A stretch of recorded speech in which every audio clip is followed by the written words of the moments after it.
સુરત જિલ્લાના માંગરોળ તાલુકામાં આવેલા જલેબી હનુમાન દાદાના મંદિરે પવિત્ર શ્રાવણ માસના શનિવારે સવારથી દર્શનાર્થીઓ ઉમટી પડે છે અને જલેબી હનુમાનજી દાદાના દર્શન કરવા ભાવિકો દૂર દૂરથી આવે છે।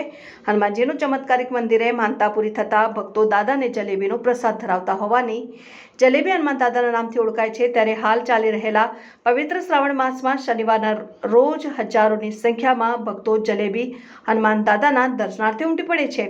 સુરતના માંગરોળ ગામની સીમમાં આવેલા સુપ્રસિદ્ધ જલેબી હનુમાન દાદાના મંદિરે શ્રાવણ માસના શનિવારે સવારથી જ મોટી સંખ્યામાં ભક્તોની ભીડ ઉમટી પડે છે અને દૂર દૂરથી ભાવિકો પોતાની મનોકામના પૂર્ણ કરવા દર શનિવારે જલેબી હનુમાનજીના દર્શન કરવા માટે મંદિરે આવે છે અને જલેબીનો પ્રસાદ ધરાવીને પોતાની મનોકામના માંગે છે અને તે મનોકામના પૂરી થવાની ભક્તોમાં અતૂટ માન્યતા છે। અને માંગરોળમાં રહેતા હિરેનભાઈ પાઠકના પૂર્વજોના સ્વપ્નમાં હનુમાનજીએ પોતે અહીં વસવાટ કરતા હોવાનું કહ્યું હતું અને તેમના ખેતરમાં સ્વયંભૂ હનુમાનજીની મૂર્તિ પ્રગટ થઈ હતી અને સાથે રત્નેશ્વર મહાદેવના 2 શિવલિંગ પણ પ્રગટ થયા હતા અને ગ્રામજનો દ્વારા મૂર્તિઓને માંગરોળ ગામની સીમમાં સ્થાપિત કરવામાં આવી હતી અને 1990માં આ જગ્યા ઉપર ખેતરમાં હિરેનભાઈ પાઠક અને સ્વર્ગસ્થ જયમીનભાઈ પટેલ દ્વારા ભૂકી નદીના કિનારા ઉપર ખેતરની જગ્યામાં સીધા ઉપર કાચો રસ્તો બનાવીને મંદિરની છત અને દિવાલો બનાવવાનું બાંધકામ શરૂ કરી મંદિરનો જીર્ણોદ્ધાર કરવામાં આવ્યો, પરંતુ મંદિરની છત બનાવ્યા બાદ વારંવાર કુદરતી રીતે તૂટી જતી હતી અને મંદિરની છત 2-3 વખત બનાવવાની કોશિશ કરવા છતાં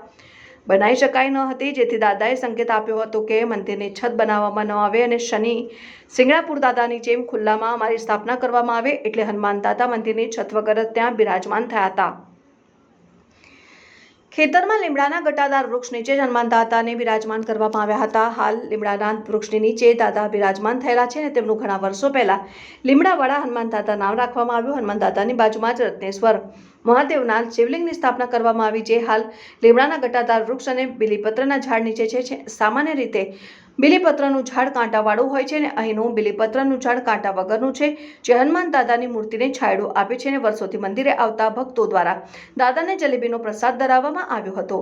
એટલે દાદા સમય જતા દાદાનું નામ લીમડાવાળા દાદા પરથી જલેબી હનુમાનજી દાદા નામ પડી ગયું અને હાલ જલેબી હનુમાનજી દાદાના નામથી મંદિર પ્રચલિત બન્યું છે અને દૂર દૂરથી ભક્તો મંદિરે આવી જલેબીનો પ્રસાદ ધરાવી પોતાની મનોકામના પૂર્ણ કરે છે।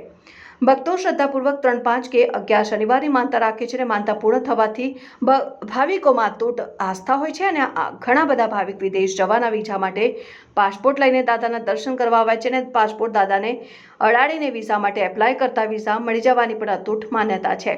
જેમને સંતાન પ્રાપ્તિનું સુખ ન હોય તેવા ઘણા દંપતી પણ દાદાની માનતા રાખતા હોય છે અને દાદા તેમની મનોકામના પૂર્ણ કરે છે। દર શનિવારે હજારોની સંખ્યામાં દર્શનાર્થીઓ જલેબી હનુમાન દાદાના શરણે આવીને તેમની મનોકામના પૂર્ણ કરે છે અને મંદિરે દર્શન કરવા આવતા ભાવિકો માટે મંદિરના આયોજકો દ્વારા ભંડારાનું આયોજન કરવામાં આવે છે। ત્યારે હાલ ચાલી રહેલા પવિત્ર શ્રાવણ માસના શનિવારે હજારોની સંખ્યામાં ભક્તો દર્શનાર્થે ઉમટી પડે છે। હું કિશોરસિંહ રાઠોડ આજ સુરત જિલ્લાના માંગરોળ તાલુકાના ભૂખી નદીના કિનારે જલેબી હનુમાન દાદાનું અહીંયા મંદિર આવેલું છે। દર શનિવારે અહીંયા હજારો ભક્તો પોતાની મનોકામના પૂર્ણ કરવા આવે છે। આ મંદિરની વિશિષ્ટતા એ છે કે વર્ષો પહેલાં એક બ્રાહ્મણ પરિવારને સપનું આવ્યું હતું અને સપનાના આધારે અહીંયાથી જમીન માટીનું ખોદકામ કરવામાં આવ્યું તો હનુમાનજી મહારાજની મૂર્તિ પ્રગટ થઈ, જે બ્રાહ્મણને સપનું આવેલું એના આધારે ત્યાં એની જોડે 2 શિવલિંગ છે। શિવલિંગ પાર્વતી માતા લિંગના સ્વરૂપે છે। અહીંયા આખા ગુજરાતમાં તમને આવું કોઈ જગ્યાએ જોવાનું નહીં મળે। બીજી વિશિષ્ટતા એ છે કે મંદિર પર દાદા પોતાનું છત બનાવવા નથી દેતા। વરસાદ હોય, ઠંડી હોય, તાપ હોય, દાદાનું છત્ર બીલીપત્ર છે। બીલીપત્રની વિશિષ્ટતા પાછી એક છે કે તમે કોઈ પણ જગ્યાએ જો તો બીલીપત્રને કાંટા છે, અહીંયા કાંટા વગરનું બીલીપત્ર છે। કેમ કે શિવજી મહારાજની એ છત્ર છાયા છે એટલે એને કાંટા નથી।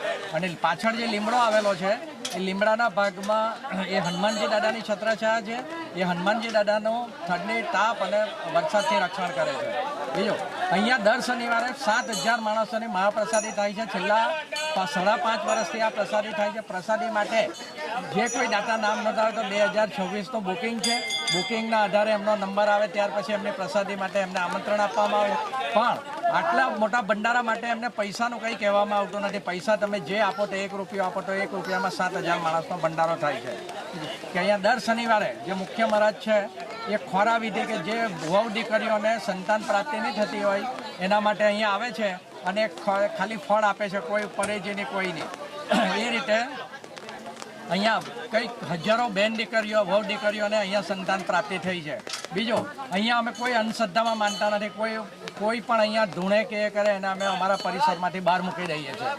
અહીંયા કોઈ પણ પ્રકારની અંધશ્રદ્ધાને અમે સ્થાન આપતા નથી. દાદા જીવતા જાગતા છે, કળિયુગમાં જીવતા જાગતા દાદા છે.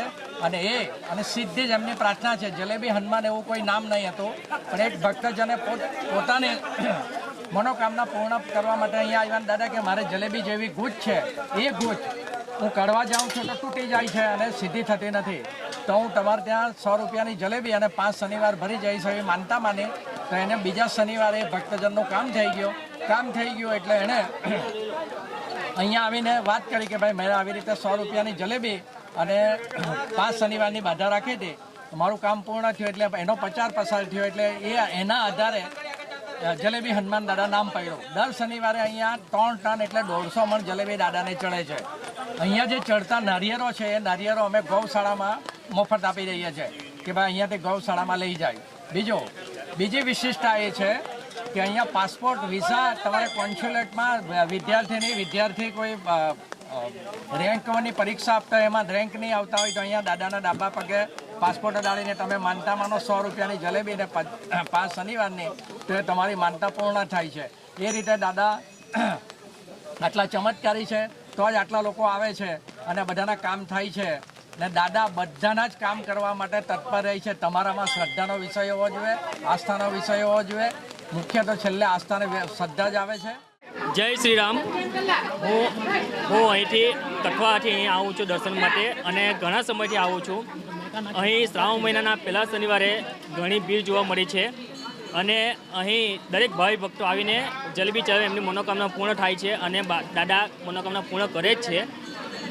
અને અહીં એક અનોખું મંદિર જે આપણા ગુજરાત રાજ્યમાં સૌપ્રથમ મોખરે છે ને દરેક વ્યક્તિની મનોકામના અહીં પૂર્ણ થાય છે અને દાદા સૌ કોઈનું કામ પાર પાડે જ છે. જય શ્રી રામ.